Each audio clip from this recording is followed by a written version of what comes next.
Hello and welcome back to my YouTube channel. I wanted to talk about retrogrades in general, but also in context of this Mars retrograde and all of the retrogrades we had this year, because I think it's really important for us to understand the true meaning of retrograde planets when we are born with retrogrades, but also when we are faced with a lot of retrograde transits, especially because 2020 has been such a crazy, wild ride for all of us. So it's important to understand what our assignment as souls, but also our homework for every single individual is during these retrograde cycles. And again, especially with Mars retrograde. So if you want to understand the bigger context of retrogrades, of their meaning, and how you can approach a retrograde period in a really, really, really transformative and uplifting way, then definitely stay tuned. So I actually love to talk about retrogrades because for me, they always mean rebellion in a way. They definitely mean change. They mean, doing something in a different way, not in the normal way, not in the traditional way, right? Because whenever a planet is retrograde, it means that it appears that this planet is not moving forward, so we are kind of going back. But why do we go back? We always go back in order to revisit something so we can move forward with a lot more clarity and basically in a better or more divinely aligned direction. And so especially in 2020, it's important to look at this Mars retrograde because the best way to understand what we do while a planet is retrograde is to look at the opposite sign and the opposite ruling planet. And when we talk about Mars, we would talk about Aries as well, right? Because the ruling sign of Mars, or Mars rules Aries basically, and the opposite side would be Libra, and the ruling planets would be Venus. And that's important to see because Venus reminds us, some of us, if we are into astrology, we know that we already had a Venus retrograde this year, so there's definitely something going on with Venus. And when we look at a Venus retrograde and we use the same technique, right, looking at the opposite side, opposite ruling planet, Venus rules Taurus, so we would look at Taurus. And where do we end up when we look at the opposite side of Taurus? We look at Scorpio and we look at Pluto. And why is that important? Because Pluto represents the soul. So ultimately, when we follow this train of thought, we see that this Venus retrograde brought us closer to Pluto. So that basically means closer to our soul, right? And when we are closer aligned with our soul and we understand our true soul's desires, right, and what our soul really wants to do on this planet, we also understand why both of these transits, the Venus retrograde and the Mars retrograde, have to happen after Saturn and Pluto was in Capricorn. Basically Pluto in Capricorn. Why? Because Pluto in Capricorn, the way I see that is it's our soul's reality check, right? Capricorn rules the structures of the world, it rules reality, it rules this physical world. So our soul had this massive reality check to see if the structures and the way we structure society and the world at large, the physical world, if it's in alignment with our soul.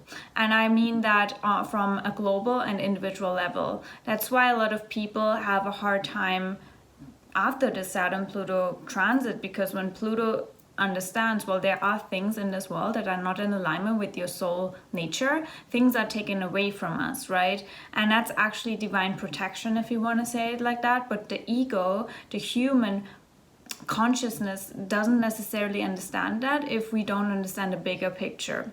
So that's why we had to have this Venus retrograde bringing us closer to reflect on our soul's desires and not just our earthly desires, which I would like to say are represented by Venus, right? And I go in depth about that in the manifestation formula. I have a video about that. I will definitely link that down below, because understanding the desires that Venus represents and the desires that Pluto represents is a really, really key to manifest in the best way possible, because it brings you closer to aligning your ego with the soul, right? And if you ego and soul work together and they co-create, there are not these battles anymore, right? Because you understand from the ego's perspective that you just have to get out of your own way, and your soul really always has your back and always brings you the things into your life that you need the most. And yes, sometimes that also means the painful things, because your soul knows, well, we are only here to learn because Earth is a school, right?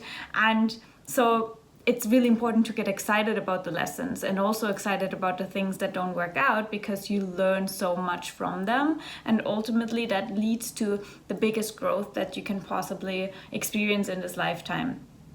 But coming back to Mars retrograde and Venus retrograde, and why it's so important that we now have a Mars retrograde after the Venus retrograde, because that Venus retrograde, again, brought us closer to the opposite side, which is Scorpio, which is Pluto, right?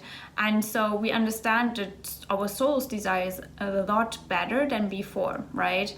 And what that brought to us was understanding that all of the actions that we've been taken before, right, and all of the conditioning that we have received even from society, basically from our upbringing, from the very moment we enter the world, and that's Aries, right, we've literally given our power away, right? We've given our power away, and we've given the instinct to initiate that soul's desire, Pluto, that brought us down to Earth in the first place. We've given that away. So now, after remembering that our soul had different desires for this lifetime, and that all of the actions that we've been taken so far have not been in alignment with that, we have to rethink our actions. And that's what this Mars retrograde in Aries represents. It's literally rethinking how we even approach our own instincts, our own desire nature, and our own power.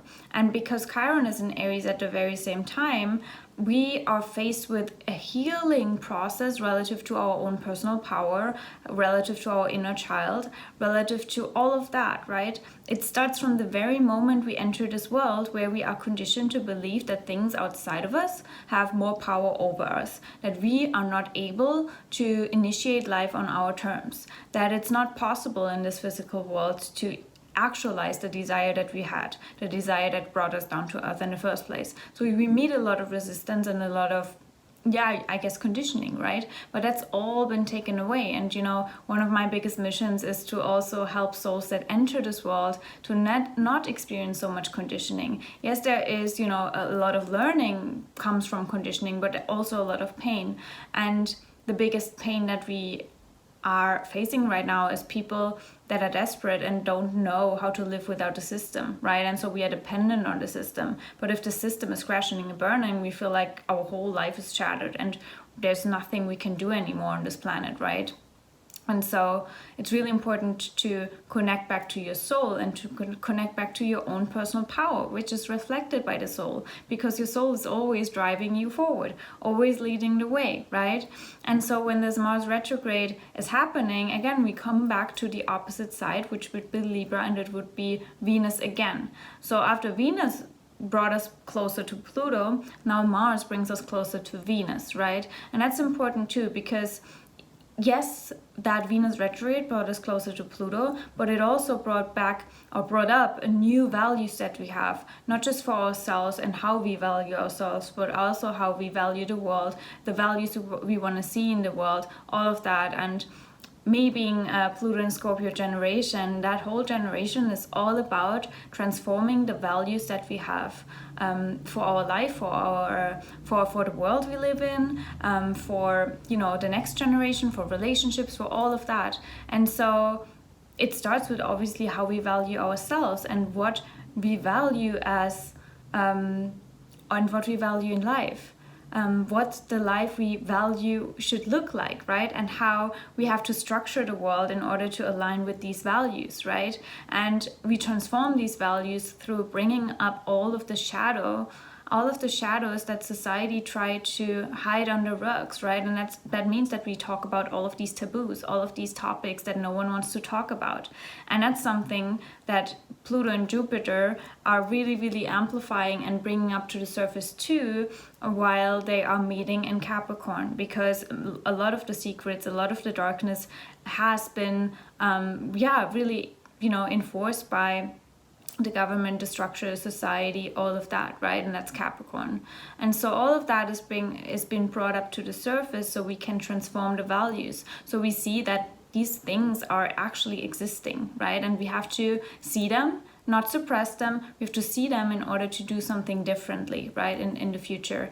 And again, that brings us closer to, we have to really reevaluate our actions, and we have to change how we act, because it's not just what we want. Yes, it is what we want, right? And our life is obviously our life, but at the same time we have to understand how connected we are to the collective, to everything, and how our own actions actually have a ripple effect on the world. We think we are so insignificant, but actually if we do our homework and we also take into consideration that everyone outside of us is just a reflection of us, we would change our actions. We wouldn't be self-centered. We wouldn't just act on our egos, right? We would take a backseat for a while and really, really make sure that everyone is happy. And that brings us closer to Libra, right? And the Venus archetype and love, and even feminine energy and nurturing and all of that. So that we don't fight each other, but really, really, really come up with solutions, I guess, on how we can structure the world from now on in a different way,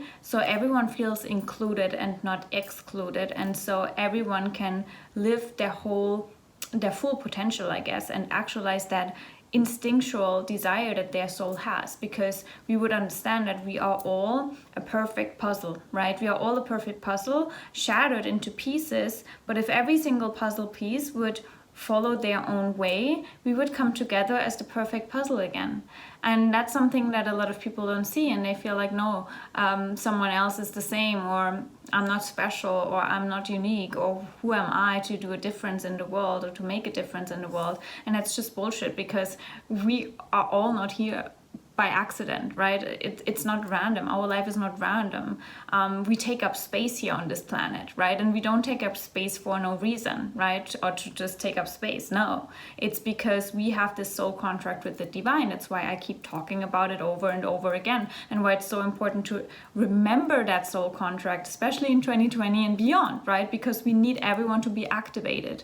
We need everyone to do their homework and to share their contribution, the contribution they signed up for, right? It's your responsibility, and at the same time it's your freedom, right? And so I think it's really magical to see how all of these retrogrades are really, really helping us, right? If we do the homework, because of course, with every single transit, there is a highest and a lowest expression, right? And so yes, we can use that Mars retrograde to be frustrated that nothing works out anymore, to be frustrated and fight each other, to be frustrated against everything, and to just end up in rage and anger because things are not moving forward, right? Or we can use Mercury retrogrades to blame Mercury retrograde for things that don't work out, instead of seeing it as an opportunity to turn inward, right? To work on yourself first, so you are prepared for the world, right? And that's something we have to see.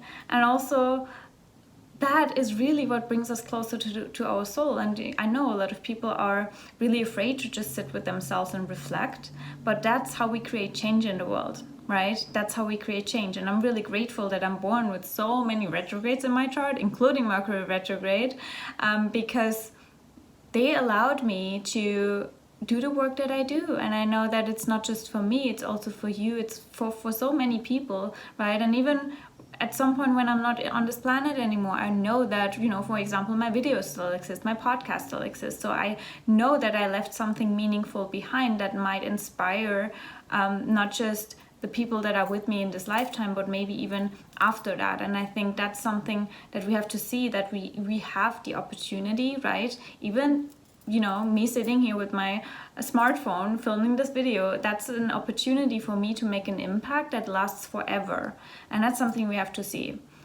Make your life count, because your life counts, right?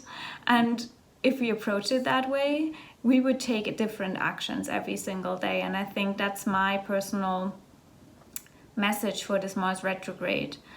Use this formula to reflect more so on, how it brings us closer to Venus, how Venus retrograde brings us closer to Pluto, and how that ultimately all brought you closer to your soul. And I think nothing shows that more than 2020, how many people are being activated, right? All of a sudden spiritually awakened, right? That's all these transits activating us towards coming closer to our soul again.